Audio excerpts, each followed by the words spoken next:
السلام علیکم ورحمۃ اللہ وبرکاتہ۔ آج کے ہمارے بیان کا موضوع ہے قارون کا واقعہ۔ اس سے پہلے آپ ہمارے چینل کو سبسکرائب کریں، بیل آئیکن کو پریس کریں، لائک اور شیئر کریں۔ نحمدہ ونصلی علی رسولہ الکریم، اما بعد فاعوذ باللہ من الشیطان الرجیم، بسم اللہ الرحمن الرحیم۔ قارون حضرت موسیٰ علیہ السلام کے چچا یسہر کا بیٹا تھا۔ بہت ہی خوبصورت آدمی تھا، اسی لیے لوگ اس کے حسن و جمال سے متاثر ہو کر اس کو منور کہا کرتے تھے۔ اس کے ساتھ ساتھ اس میں یہ کمال بھی تھا کہ وہ بنی اسرائیل میں تورات کا بہت بڑا عالم اور بہت ہی ملنسار و با اخلاق انسان تھا، اور لوگ اس کا بہت ہی ادب احترام کرتے تھے۔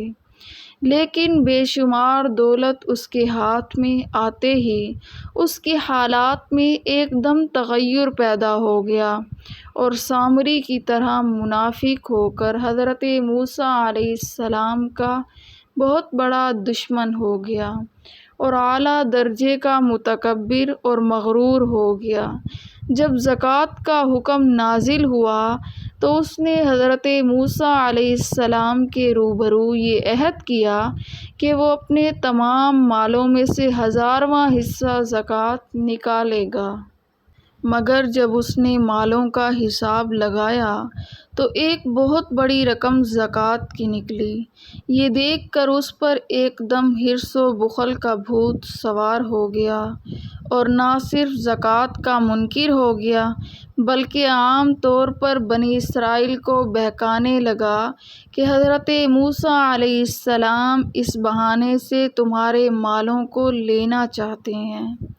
یہاں تک کہ حضرت موسیٰ علیہ السلام سے لوگوں کو غصہ کرنے کے لیے اس خبیث نے یہ گندی اور گھناؤنی چال چلی کہ ایک عورت کو بہت زیادہ مال و دولت دے کر آمادہ کر لیا کہ وہ آپ پر بدکاری کا الزام لگائے۔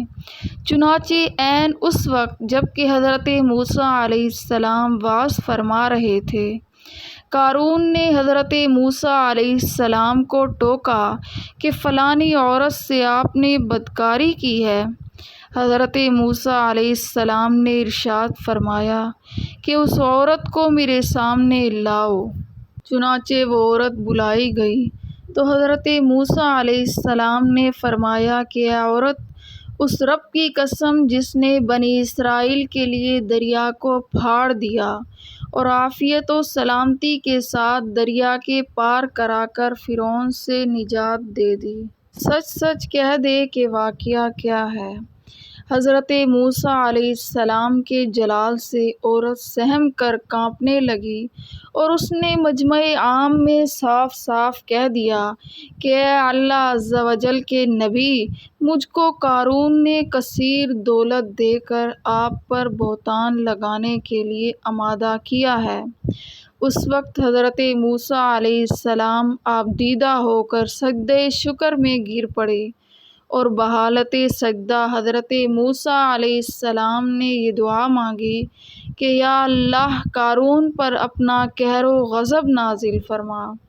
پھر آپ نے مجمع سے فرمایا کہ جو قارون کا ساتھی ہو وہ قارون کے ساتھ ٹھہرا رہے، اور جو میرا ساتھی ہو وہ قارون سے جدا ہو جائے۔ چنانچہ 2 خبیثوں کے سوا تمام بنی اسرائیل قارون سے الگ ہو گئے۔ پھر حضرت موسیٰ علیہ السلام نے زمین کو حکم دیا کہ اے زمین، تو اس کو جکڑ لے، تو قارون ایک دم گھٹنوں تک زمین میں دھنس گیا۔ پھر حضرت موسیٰ علیہ السلام نے دوبارہ زمین سے یہی فرمایا تو وہ کمر تک زمین میں دھنس گیا۔ یہ دیکھ کر قارون رونے اور بلبلانے لگا اور قرابت و رشتہ داری کا واسطہ دینے لگا، مگر حضرت موسیٰ علیہ السلام نے کوئی التفات نہ فرمایا، یہاں تک کہ وہ بالکل زمین میں دھنس گیا۔ دو خبیث آدمی جو قارون کے ساتھی ہوئے تھے لوگوں سے کہنے لگے کہ حضرت موسیٰ علیہ السلام نے قارون کو اس لیے دھنسا دیا ہے تاکہ قارون کے مکان اور اس کے خزانوں پر خود قبضہ کر لیں۔ تو حضرت موسیٰ علیہ السلام نے اللہ رب العزت سے دعا مانگی کہ قارون کا مکان اور خزانہ بھی زمین میں دھنس جائے۔ چنانچہ قارون کا مکان جو سونے کا تھا اور اس کا سارا خزانہ سبھی زمین میں دھنس گیا۔ اس کا تذکرہ قرآن مجید فرقان حمید میں اس طرح ہے۔ اللہ رب العزت کا ارشاد ہے کہ ہم نے قارون کو اتنے خزانے دیے تھے کہ ان خزانوں کی کنجیاں ایک مضبوط اور طاقتور جماعت بمشکل اٹھا سکتی تھی۔ قرآن مجید میں اللہ رب العزت کا ارشاد ہے، بے شک قارون موسیٰ علیہ السلام کی قوم سے تھا، پھر اس نے قوم پر زیادتی کی اور ہم نے اس کو اتنے خزانے دیے جن کی کنجیاں اٹھانا ایک طاقتور جماعت پر بھاری تھی۔ حضرت موسیٰ علیہ السلام نے قارون کو جو نصیحت فرمائی وہ یہ ہے کہ جس کو قرآن مجید فرقان حمید نے بیان فرمایا ہے۔ اس خیر خواہی والی نصیحت کو سن کر حضرت موسیٰ علیہ السلام کا دشمن بن گیا۔ غور کیجئے کہ کتنی مخلصانہ اور کس قدر پیاری نصیحت ہے جو حضرت موسیٰ علیہ السلام کے ساتھ ساتھ ساری قوم کو سنائی۔ جب اس سے اس کی قوم نے کہا کہ اتراؤ نہیں، بے شک اللہ اترانے والوں کو پسند نہیں کرتا، اور جو مال تجھے اللہ نے دیا ہے اس کے ذریعے آخرت کا گھر طلب کر اور دنیا سے اپنا حصہ نہ بھول، اور احسان کر جیسا اللہ نے تجھ پر احسان کیا، اور زمین میں فساد نہ کر، بے شک اللہ فسادیوں کو پسند نہیں کرتا۔ قارون نے اپنے مال کے گھمنڈ میں اس مخلصانہ نصیحت کو ٹھکرا دیا اور خوب بن سور کر تکبر اور غرور سے اتراتا ہوا قوم کے سامنے آیا اور حضرت موسیٰ علیہ السلام کی بدگوئی اور ایذا رسانی کرنے لگا۔ اس کا نتیجہ کیا ہوا اس کو قرآن کی زبان سے سنیے اور خدا کی اس قاہرانہ گرفت پر خوف الہی سے تھر تھراتے رہیے۔